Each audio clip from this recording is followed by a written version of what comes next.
access to justice is a basic principle of the rule of law.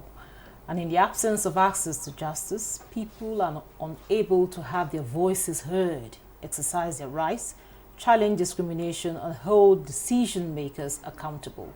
Hence, the National Roundtable, which aims to strengthen access to justice in Nigeria by bringing together key stakeholders, develop actionable framework to improve justice delivery in Nigeria. What are the takeaways from the Roundtable, and how will it improve access to justice in Nigeria? These and more will be a focus on Nigeria Today. Thanks for joining us. I am Victoria Clinton.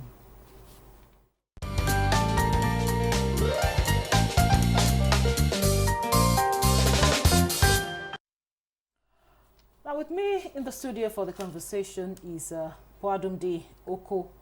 She is the Deputy Director, Legal Services and Enforcement Department, National Human Rights Commission. It's a pleasure to have you on Nigeria Today. Pleasure is mine, right?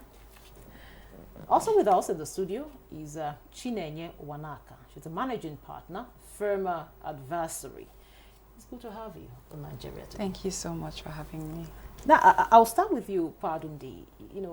Tell us, what does it mean? What does access to justice mean in the Nigerian context? Thank you very much, Madam Ikeria, for that beautiful question. Access to justice simply means when a wrong is done to you, you should be able to have remedy, effective, efficient remedy. So you'll be able to enjoy the beautiful, life that you ought to benefit before the wrong was done to you. So how important is it? When we say access to justice, how important is it? Just imagine somebody slapping you now. You feel hot, wouldn't you? Of course. Of course you will.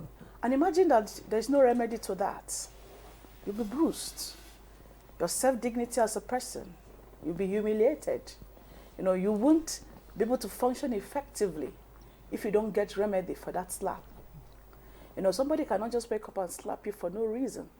That's why we have laws. And when these laws are violated, it's expected that people should have remedy for these wrongs that have been done to people. Thank you very much. Now, over to you, Chine. There was a round table that was, a discussion that was, initiated by you, the Firma Advisory. Tell us talk to us about this roundtable conversation and what were the issues that, made the front burner in this discussion. When you talk about access to justice, there's so many issues. So even we struggled to streamline the conversation to three main issues today. So we talked about the justice system. The first panel focused on, we had someone from the judiciary, actually someone from the regional courts, the African courts, right? We also had a senior advocate of Nigeria, and also someone who had an NGO, just to balance out the conversation, because we felt that it's very important to have this conversation in a holistic manner. Sometimes you have lawyers I'm a lawyer myself, working in silos. You have people working, maybe the police, the institutions, but we needed to bring everybody together, to have a holistic conversation about how can we work together, how can we hold hands. And so the second panel, we tried to focus on gender-based violence and children's rights, and then the last panel, which was actually my favorite, was around medical negligence and patients' bill of rights, because people die every day, honestly, and nothing happens. You go into a hospital, you have rights as a citizen, and they'll just tell you sorry at the end of the day. People, the cases are just too much. So, being a concerned citizen, first and foremost, being a lawyer, someone who has a law firm, and someone who has seen so many cases of, this thing being violated, I said, no, we cannot just keep quiet or just, most people have to go to social media nowadays to even get some attention, go on Twitter to, raise alarm. You have people, so I said, no, we have to do something about it. We have to all join hands, because I know the Human Rights Commission is working on its own. People are working, but, how can we mainstream this conversation and scale it up so that we're not just doing, our own things in little silos? So, like I mentioned, if we talk about police brutality, all that, there are too many issues. But we said, let's streamline, let's start with these three areas, and let's bring together the key stakeholders, both those from the bench, those from the lawyers, the policymakers, and then the civil society organizations, because they are the ones that are also supposed to help with accountability and, you know, good governance and all that. Holding these policymakers accountable. Exactly. Exactly. Now back to you, Padundi. Now, of course, Chineye has mentioned that, you know, some of the issues that was raised during the you know, the roundtable conversation. But you would also agree that, of course, you, like she rightly mentioned, you have been doing something. The National Human Rights Commission have been doing something in this light. Now, in the, you know, in trying to make sure that people have access to justice, what are some of those challenges, you know, that you've encountered, you know, and how have you been able to address some of them? Thank you very much. Like she said, issues of access to justice is a fundamental human rights, you know, and that's why at the Commission we pride ourselves, you know, in being able to give these, you know, services to Nigerians for free. And the essence that is because the government has set us up to be a quasi-judicial organization, so that if you cannot go to court, you can come to the Commission. So, but most people don't still seem to understand the mandate of the Commission. That's why, you know, sometimes they will have complainants who come to, you know, lay complaint, and when we invite the alleged violators, because it's alleged violator until it is proven that, you know, you've done that committed the said complaint or violation. When we invite complainants, you see them coming with their lawyers, you know, and that means they don't know that the freest place you can be and your rights are protected is the National Human Rights Commission.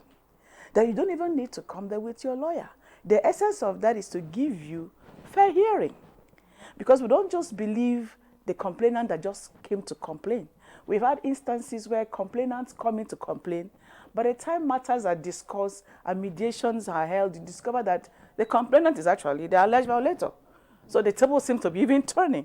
So people need to be aware, first, of the mandate of the Commission. They need to understand that the services of the Commission are free. And that's why we have offices in the whole 36, you know, states of the Federation, including Abuja Municipal Office. You know, so the lack of awareness, you know, both from the populace and the legal practitioners who also ought to advise clients properly, you know, it's one of the challenges. Well, I say funding. Funding is it's a general issue. Almost every organization is underfunded. You know, so, you know, we want to do a whole lot. Because imagine we are just 36 and maybe 37, including the Abuja Municipal Office, and we have about 200 million Nigerians.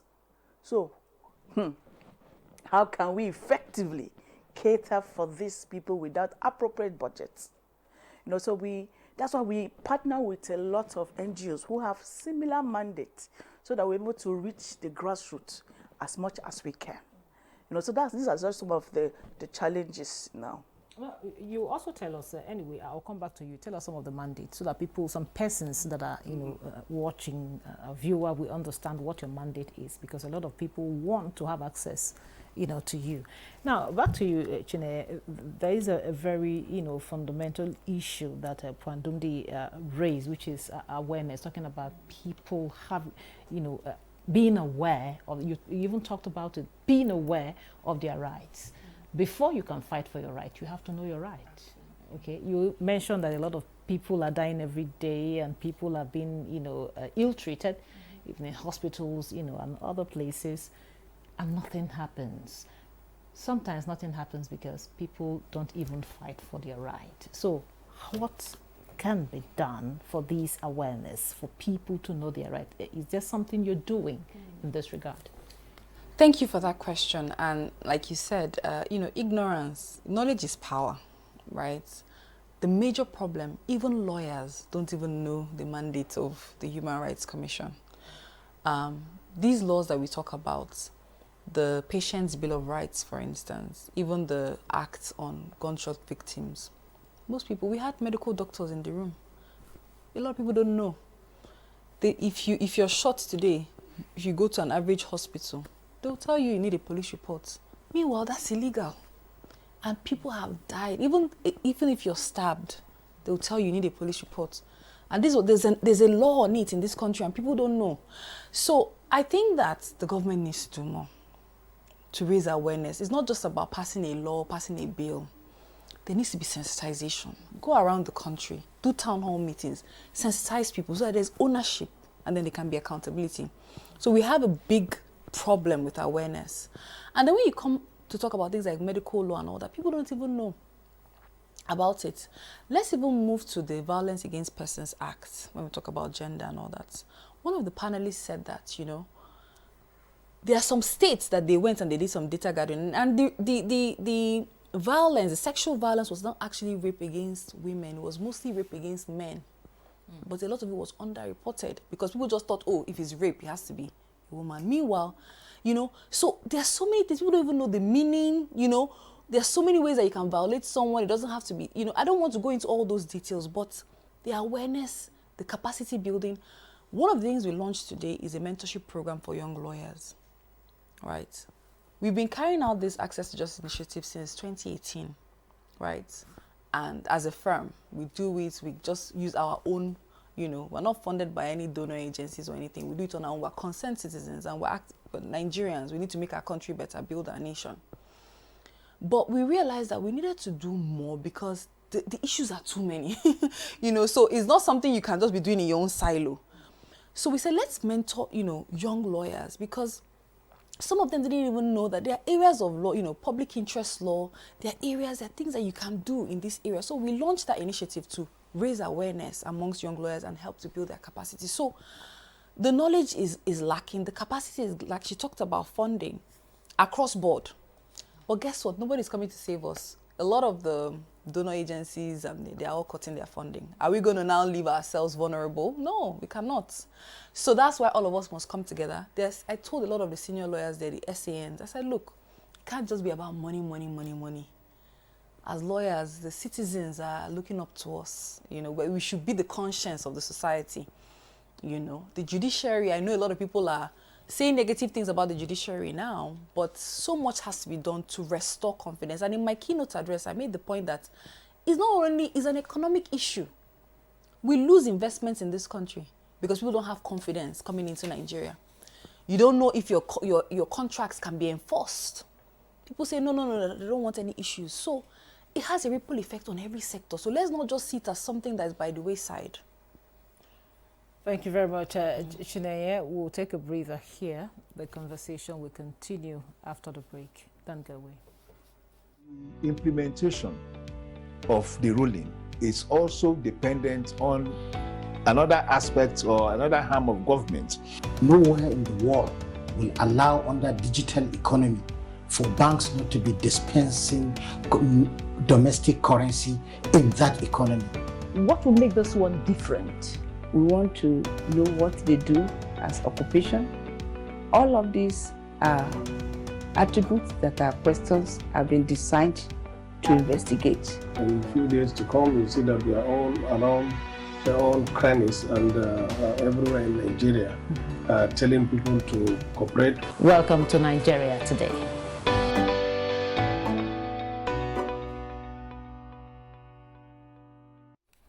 Welcome back. This is Nigeria Today. We're looking at improving access to justice. And of course, I have two ladies who, happens to be two lawyers in the house here. So, pardon me, you mentioned, like I said earlier, you talked about the mandate of the commission. Yeah. So, can you just tell us some of the mandate, the mandate of the commission? Of course, talk to us about, people trying to get legal representation that probably cannot afford it. Just, Thank you. The National Human Rights Commission was established by the National Human Rights Commission Act of 1995, as amended. And therein, under Section 5 and 6, the Commission has powers to deal with all issues that has to do with human rights. And one will ask, okay, what's human rights? Those human rights that are inherent to you as a human being. Be it that which is contained in Chapter 4 of the Constitution, which is what they call first generation rights, because for me, I don't think we should be dividing what generation or what first or second or third generation, because human rights are interdependent. They are inalienable, and you cannot do with one without the other. You can't have your right to political participation if you don't have access to rights to food. If you can't eat, how can you be educated? If you can't go to school and concentrate, how can you now graduate and become effective in life tomorrow and represent your community? So all these rights are linked. So when people begin to have discussions on classes of rights, for me, I just feel it's part of an academic exercise. But in reality, all these rights are intertwined. And so Commission has been established as a quasi-judicial organization to give effect to these provisions of both the Chapter 4 and the Chapter 2. Funnily, people don't even understand this. And I keep telling people that, look, although Chapter 2 might not be justiciable, but it's enforceable. Take, for example, our right to housing. The government has established a National Housing Authority to give effect to that, but how many people have taken advantage of this? Then the FREP rule of the High Court is based on the African Charter, which Nigeria is a signatory to. So if you cannot come by way of the Constitution, you can come by the way of the African Charter, which is what I think SERAP had done in time past to give effect to the right to housing when it affected the people in Pape. So when we come to issues of human rights generally, the Commission has mandate to deal with all issues that has to do with your rights to sustainable environment, clean environment, which is the third generation rights now, like they say, collective rights now, what we call solidarity rights. So you can come to the Commission and have effect given to these rights, which are all of these rights that have been mentioned in the Constitution, as long as you're a Nigerian or you're living within the territorial integrity of Nigeria. Okay, I asked earlier, I talked about people being able to afford, not being able to afford legal representation, but yes, still, want to, have, will I say, claim their rights. Yes, the Commission, services are free. So if you can't go to court, you can come to the Commission. And we have offices like I said, we have offices in the 36 states of the Federation. In fact, if we have the opportunity, we want to have offices in every local government. But it all boils down to funding. And because we're going to employ staff who are going to be doing this. Most of our staff even find it difficult because most of them are our offices are in the head office, state offices, state capitals. Most times accessing the interior, it's a bit challenging. So if we have our way, we want to have offices in almost every village, if possible, so that we can give effective remedy to people whose rights have been violated. And we work in partnership with both the NGOs and other organizations like the Legal Aid. So if there are matters that the Commission is not equipped to handle, most times we refer them. We have referral mechanisms. We send them to either the Public Complaints Commission or the Legal Aid, or if it's a matter that has a criminal undertone, we forward them to the Attorney General for prosecution.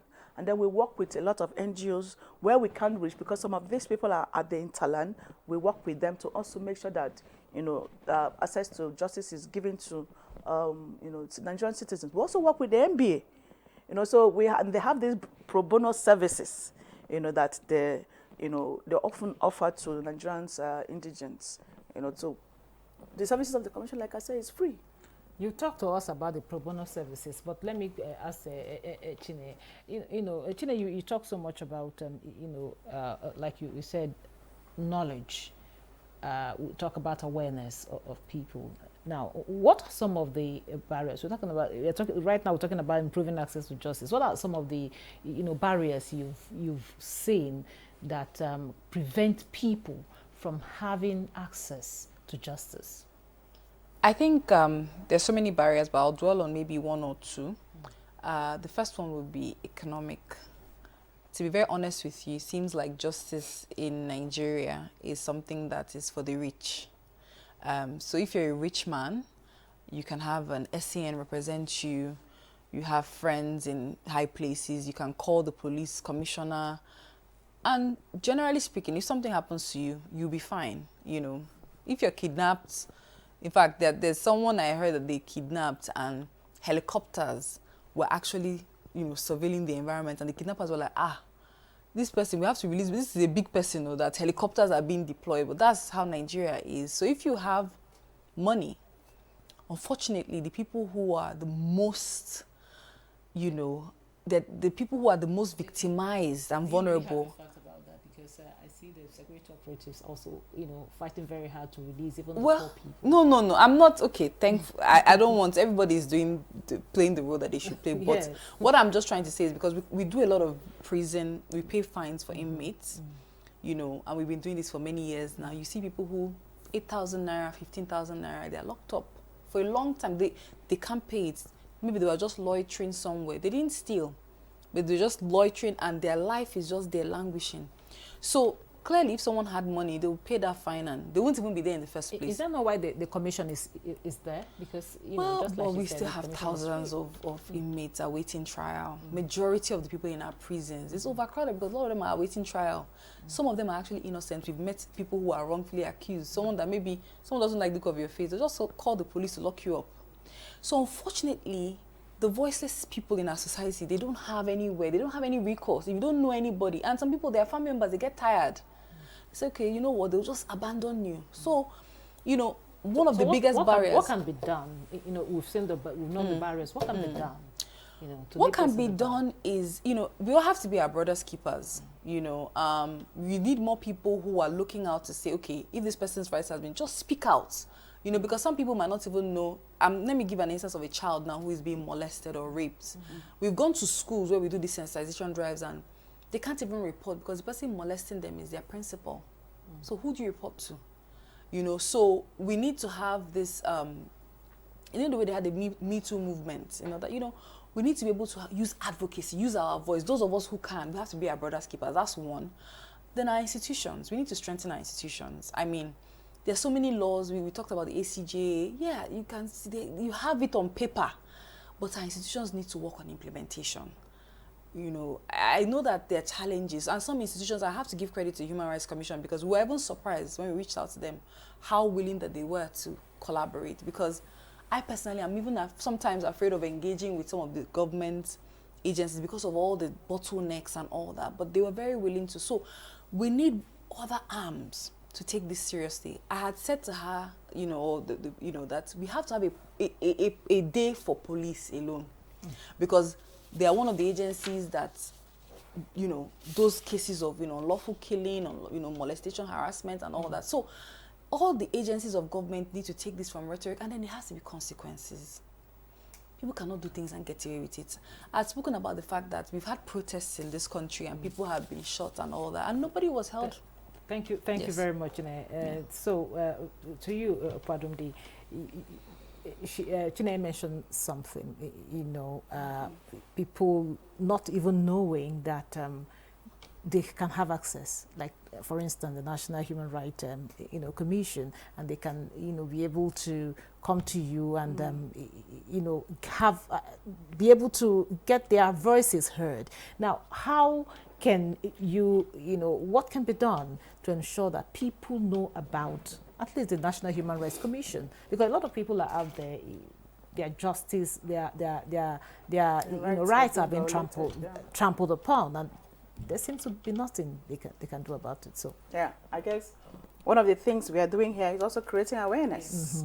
You know, so this is a very beautiful platform that you've given us to make our voices heard and to tell Nigerians that there is a platform that the government had provided, that where you have been wronged, where your rights have been violated, you can go and complain free of charge. You know, and you'll be amazed the caliber of people who come to the commission. Even the people that we are running to get help still come to us for help. I won't want to mention names now, you know, but that's to show you that we are there for all Nigerians.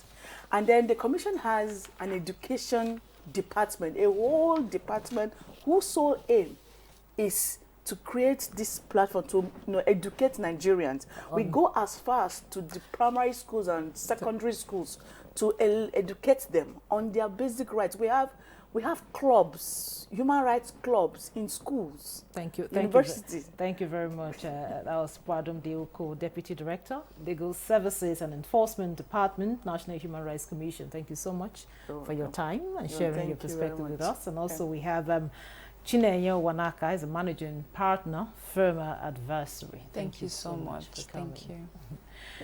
And thank you for being part of the program.